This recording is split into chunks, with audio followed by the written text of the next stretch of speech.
بسم اللہ الرحمن الرحیم الحمد للہ والصلاۃ علی اہلہا۔ ماہ مبارکہ رمضان کی آخری ساعتیں اور وداع ماہ رمضان بھی اور عید فطر کی آمد بھی قریب یقیناً برکتیں نعمتیں حاصل کرنے کے لیے دعاؤں کا سلسلہ جاری و ساری ہے اور 30ویں شب کی دعا تلاوت کی جا رہی ہے۔ خداوند عالم ہم سب کو 30 روزے کی برکتیں اس سال بھی اور ہر سال نصیب فرمائے۔ بسم اللہ الرحمن الرحیم۔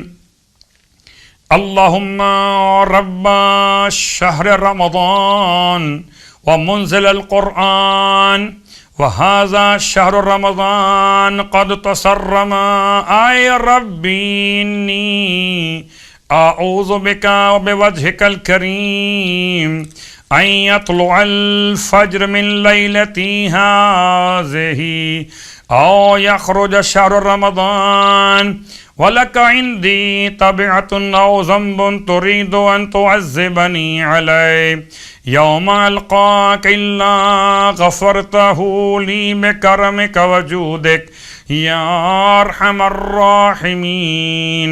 اللہم صلی علی محمد وآل محمد انکا حمید مجید۔ اور 30ویں رات کی نماز اور روایت مولا کائنات علی ابن ابی طالب علیہ السلام سے یہ 12 رکعت نماز ہے۔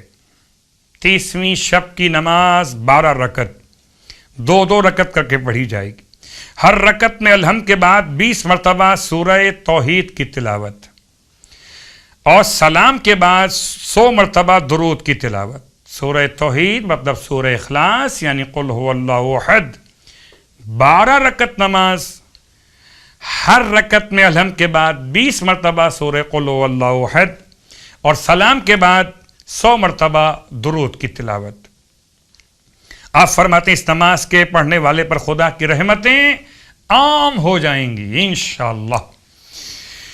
اب 30ویں روزے کا ثواب، سرکار ختمی مرتبہ صلی اللہ علیہ وآلہ وسلم ارشاد فرماتے ہیں جب 30 دن مکمل ہوں گے تو اللہ تعالیٰ ہر گزرے ہوئے دن کے مقابلے میں 1000 شہید اور 1000 صدیق کا اور 50 سال کی عبادت کا ثواب عطا کرے گا۔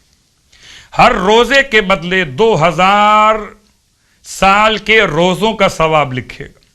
دریائے نیل میں جو کچھ اگاتا ہے اس کی تعداد کے برابر درجات بلند کرے گا۔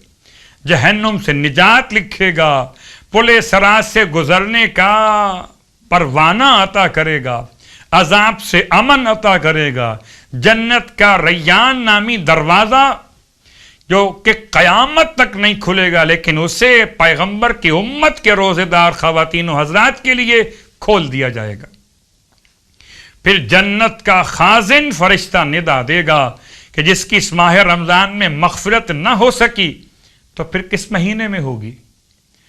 اور بزرگ و برتر خدا کے علاوہ کسی کے پاس کوئی طاقت اور قدرت نہیں۔ پروردگار ہم سب کو اس اجر و ثواب سے مزین فرمائے، روزے اور نمازیں اپنی بارگاہ میں قبول فرمائے۔ اور 30ویں دن کے روزے کی دعا، بسم اللہ الرحمن الرحیم۔ اللہم اجعل صیامی فیہ بالشکر والقبول علی ما ترضاہ ویرضاہ الرسول محکمۃ فروعہ بالاصول بحق سیدنا محمد وآلہ الطاہرین والحمد للہ رب العالمین۔ اور چونکہ اس بات کا امکان رہتا ہے کبھی 29 دن اور کبھی 30 دن، تو وداع ماہ رمضان کی دعا مت بھولیے۔ امام سید سجاد علیہ السلام نے صحیفہ کاملہ صحیفہ سجادیہ کتاب کا نام اور دعائے وداع ماہ رمضان۔ اور اگر مکمل دعا پڑھنے کا وقت نہ ہو تو کم از کم اس طرح ماہ رمضان کو رخصت کیا جائے کہ پروردگار اس ماہ رمضان کو ہماری زندگی کا آخری ماہ رمضان نہ قرار دے۔ اور اگر تو نے فیصلہ کر لیا ہو کہ یہ ماہ رمضان زندگی کا آخری ماہ رمضان ہوگا تو مالک ہمیں مرحومین میں شامل فرمانا، محرومین میں شامل مت فرمانا۔